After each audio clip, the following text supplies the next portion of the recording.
Salut tout le monde, ici Joris de la chaîne en programme. Nous nous retrouvons aujourd'hui pour une nouvelle vidéo sur la formation Flutter Firebase dans laquelle nous allons vous montrer comment supprimer des éléments dans le Cloud Firestore. Alors, si tu n'es pas encore abonné, je t'invite à le faire et d'activer la cloche de notification pour ne louper aucune des prochaines vidéos.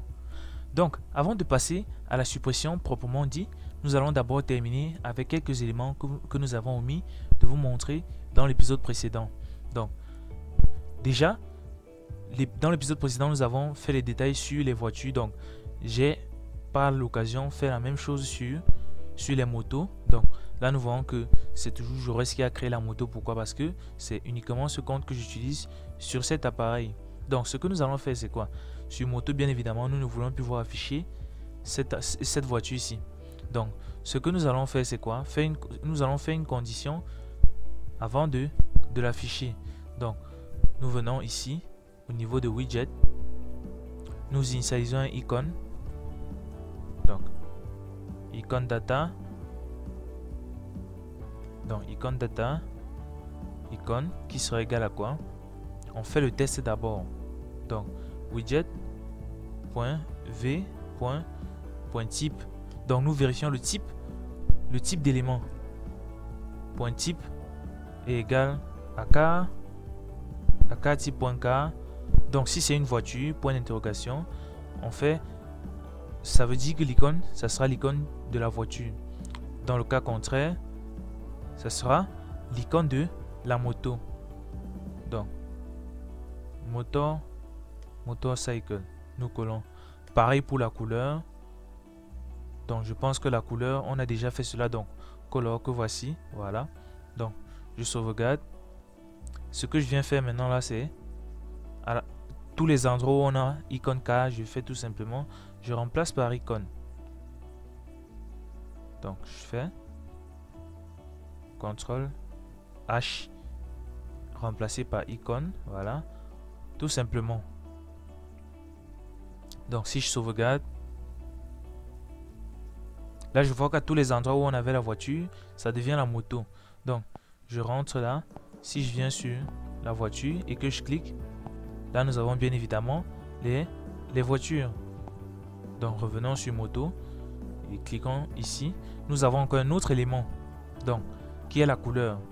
Vu qu'on a déjà fait un système de couleurs là, c'est cette couleur que nous allons affecter à notre color. Donc, à color ici, j'affecte ma variable color tout simplement. Je sauvegarde. Voilà, là il épouse donc la couleur du thème. Maintenant, gérons le problème des images qui n'ont pas la même taille. Donc, déjà là pour régler ce problème, on va aller dans notre slider pour cela. Donc, on vient dans slider, on fait fit, box fit. Donc, sur slide au niveau de l'image. Donc, fit.8, nous sauvegardons. Maintenant, nous donnons une largeur à nos images. Donc 8, Media Query parce que je vais récupérer la largeur de l'écran du téléphone. Point of context, point size, point 8. Voilà.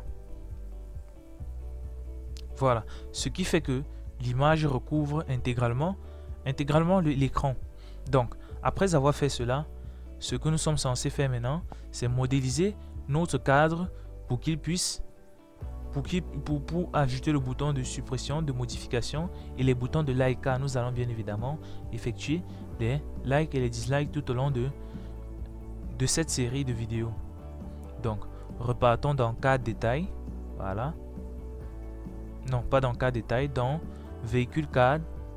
Vu que nous sommes sur la partie moto, nous allons d'abord modifier cette partie-ci. Donc j'ajoute un cadre. Donc là, je mets le widget cadre. Je sauvegarde. Voilà. Là, nous voyons que nos éléments déjà occupés occupent déjà le cadre. Maintenant, je vais donner une couleur. Donc, la couleur, je vais donner cette couleur avec le shape outline input border. Voilà. Donc, à l'intérieur, border side, border side. Je mets une couleur maintenant à ma bordure. Colors point light blue. Je sauvegarde. Voilà. Là, j'ai déjà donné une couleur à mon list title. Donc, maintenant, ce que j'ai à faire, c'est quoi? C'est ici, mettre un bouton de suppression et un bouton de modification. Voilà. Donc, au niveau du trading, je coupe ce icône-ci. Je mets un row. Voilà. Children. Et je colle ça à l'intérieur. Je sauvegarde. Voilà. Les trucs ont disparu. Pourquoi? Parce que le row a pris toute la place. Donc, main axis size, on oblige le row à occuper un espace minimum. Main axis size point min. Voilà. Je sauvegarde. Et là, icône.delete. Pour le deuxième bouton, c'est icône.edit.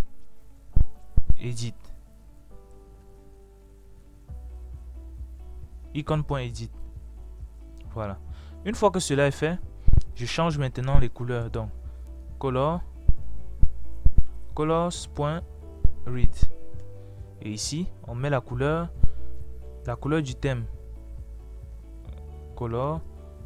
Colors.light blue.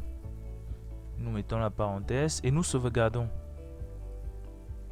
Voilà, nous avons déjà nos deux boutons, le bouton de suppression et le bouton de modification. Donc, nous n'allons travailler qu'avec ce bouton dans cet épisode. Donc, après avoir fait cela, le dernier élément à mettre maintenant, c'est les boutons de like et les boutons de dislike. Donc, comme je l'ai dit, ce que je reproduis sur cette partie de vidéo, bien évidemment, arrangez-vous à le reproduire sur l'autre partie, vu que la procédure est la même. Donc, je viens sur subtitle, voilà. Je mets un colonne. Children. Je colle ça à l'intérieur. Et je fais un cross-axis alignment. Cross-axis alignment. Point start. Voilà. Ensuite, tout juste en bas, je mets maintenant un row. Donc, row. Cette partie-ci sera inactive pour le moment, mais elle va nous servir un peu plus tard. Donc, row, la première icône que je vais mettre, donc un icon button. Je copie un icon button à ce niveau. CTRL-C. Je viens coller là. Donc, là, c'est un font. Donc, font awesome icon. Point. Thumb. Voilà. Donc, on va mettre un thumb up. Solid up. Voilà. Et on s'arrange à gérer la taille. Donc, au niveau de la taille. Size. Voilà. On met une taille de 20. Donc, color, vu que on va mettre gray pour l'instant, pour signaler que on n'a pas encore liké, on n'a pas encore disliké. Voilà. Donc, après avoir mis cela, je mets un texte tout juste après. Donc, dans ce texte, je vais mettre un chiffre aléatoire. Donc, ça sera inactif pour le moment, mais nous en viendrons. CTRL-C, CTRL-V. Voilà, thumb down. Et nous sauvegardons. Voilà, donc nous avons terminé avec le design de notre modèle. Maintenant, nous allons passer à l'activation du bouton de suppression. Bien évidemment, avant de supprimer, il faudrait que l'utilisateur soit en mesure de faire un choix. Donc, pour cela, nous allons dans notre home page. Au niveau du bouton de déconnexion, Voilà. Nous allons extraire donc cette fonction-ci. Donc notre show dialog-ci, nous allons l'extraire en une méthode. Donc on va l'appeler myDialog. Voilà. On coupe. Donc je prends myDialog. Où se trouve-t-il? Je vais ici maintenant entrer différents paramètres. Donc myDialog va prendre le titre et le content. Donc string, title, string, content. Voilà, string title, string content. Maintenant, ça va prendre la fonction de cette fonction-ci. La fonction qui va permettre en fait de valider oui. Donc, cette fonction-là, on va tout simplement l'appeler void callback. Donc, void callback OK. Voilà. Donc, je viens dans mon floating action button. Qu'est-ce que je fais? Je coupe cette fonction-ci. Et à la place, je mets tout simplement OK. Voilà. Donc, et maintenant, sur title, je vais mettre des connexions, ainsi de suite. Donc, repartons sur myDialog. Où est-il? CTRL F. Donc, myDialog. OK. Donc, la fonction OK, je vais lui coller la fonction asynchrone. Je ne sais pas si vous me suivez. Donc, je viens sur OK. Je lui attribue donc, vu que c'est une fonction, je lui attribue dans la fonction de déconnexion. Donc, je n'ai rien changé. J'ai tout simplement étendu mon code. Maintenant, je viens ici. Je coupe ceci, tout simplement. Et j'affecte title. Donc, c'est comme une fonction normale. J'affecte tout simplement mes variables. Donc, je viens là. Oui, ma fonction. Voilà. Donc, OK. OK qui se termine ici. Voilà. Je mets une virgule. Title. Et je lui passe en paramètre déconnexion. Ensuite, le dernier élément, c'est bien évidemment le message. Donc, là, c'est content. Voilà. Et je m'en vais affecter le dernier élément content à ce niveau. Donc, après le title, virgule, content, j'affecte mon content. Voilà. Donc, j'ai étendu ma fonction myDialog. Donc, je vais le prendre là et je vais déplacer myDialog pour le mettre dans utile. Donc, dans utile, je vais le mettre dans constante, tout simplement, car ça ne va pas changer. Donc, je mets myDialog ici et maintenant, je m'en vais. Voilà. Donc, je sauvegarde ici. Donc, cela ne pose pas problème. Pourquoi? Parce que constant est déjà importé dans le home page. Donc maintenant, je vais aussi l'importer dans cette partie-ci.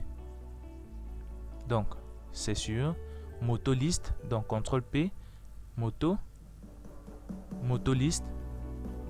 Donc, list moto. Voilà. Où est le bouton de suppression? Donc, dans list moto, on entre sur V4. Voilà. Donc, cette partie-ci, sur notre bouton de suppression, donc, sur onPress. Où est-il? Donc, là, voici le bouton delete. Voilà. Donc, sur onPress, qu'est-ce que je fais? J'appelle myDialog. Voilà. Donc, il va être importé automatiquement. Sur le titre, maintenant, qu'est-ce que je fais? Je mets title. Voilà. Donc, dans title, qu'est-ce qu'on passe en paramètre? Suppression. Voilà. Ensuite, sur content. Donc, content. 2 points. Voulez-vous supprimer? Donc, voulez-vous supprimer? On peut concaténer avec, par exemple, le titre de notre élément. Donc, vous voulez supprimer k point. Donc, k.mark. Voilà. Donc, voulez-vous supprimer k.mark? Ensuite, OK, c'est le bouton qui va s'enclencher si on supprime, si on veut véritablement supprimer. Donc, asynchrone.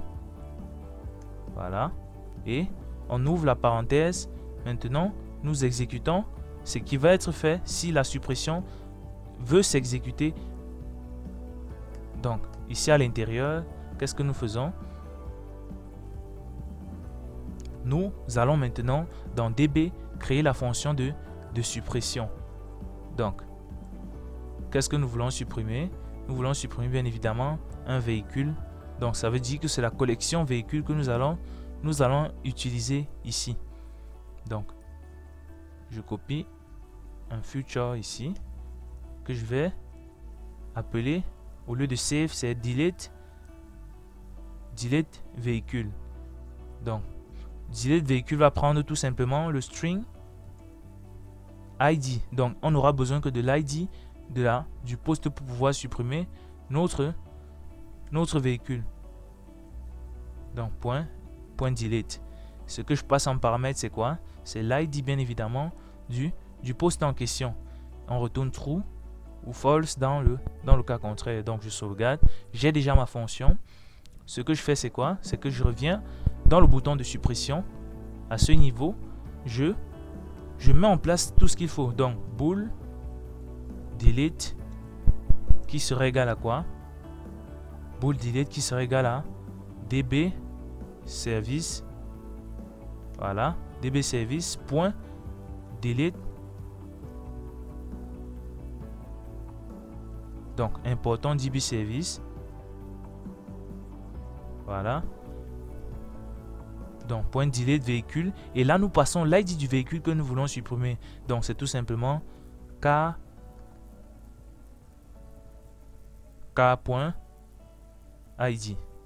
Voilà. Donc, vu que c'est une fonction asynchrone, qu'est-ce que nous faisons? Nous mettons toujours await à ce niveau. Donc, nous avons passé l'ID de ce que nous voulons supprimer. Et bien évidemment, avant de supprimer, on lance d'abord notre... On va dire qu'on lance d'abord notre loading. Donc, loading, voilà. Et nous importons loading. Tout simplement. Donc, delete est égal. Maintenant, vu que c'est un booléen, if, on vérifie d'abord si c'est différent de nul. If delete, si delete est différent de nul, voilà, qu'est-ce que nous faisons? On entre là, on fait d'abord un navigator pour arrêter le chargement. Donc, point off, context, point pop. Voilà. Donc, là, nous arrêtons d'abord le chargement. Et ensuite, après avoir arrêté le chargement, on ferme bien évidemment le pop-up. Donc, on fait ça 2 fois. CTRL-C, CTRL-V. Donc, else. Voilà. Donc, on se limite à ce niveau. Donc, nous faisons un chemin retour. Nous venons sur moto. Je clique pour supprimer. Là, on dit suppression. Voulez-vous supprimer à Harley-Davidson? Si je clique sur oui. Là, on voit que la Harley-Davidson a été supprimée. Donc, je clique encore sur supprimer. Voulez-vous supprimer? Si je clique sur non, ça s'arrête. Dans le cas où je clique sur oui, là, la suppression fonctionne correctement. Donc, regardons la suppression de manière instantanée. Donc, je clique sur supprimer. Oui. là nous voyons que la suppression a été effectuée avec succès. Donc essayons d'ajouter un nouveau véhicule et nous enregistrons. Là nous voyons bien que l'enregistrement est instantané et nous voyons notre Harley Davidson. Donc essayons d'agrandir un tout petit peu cette image. Donc nous venons toujours dans véhicule card. Au niveau où on affiche l'image, donc sur l'heading, on met la hauteur à 70, donc 70, et on fait un fit, box fit, donc box fit point fill height, et nous sauvegardons. Voilà, nous cliquons. Voilà, là nous voyons bien que c'est Jaurès qui a créé le post et nous voyons les différentes images qui constituent le post. Donc la suppression fonctionne déjà correctement. Nous sommes arrivés au thème de notre vidéo. N'hésitez pas à vous abonner et d'activer la cloche de notification pour ne louper aucune des prochaines vidéos de la chaîne. Si vous avez des préoccupations, posez-les bien évidemment en commentaire, je me ferai un plaisir de vous répondre. Dans les épisodes à venir, nous allons voir comment modifier et nous allons voir comment effectuer les likes et les dislikes sur chaque post. Alors, abonnez-vous pour ne rien louper. À la prochaine.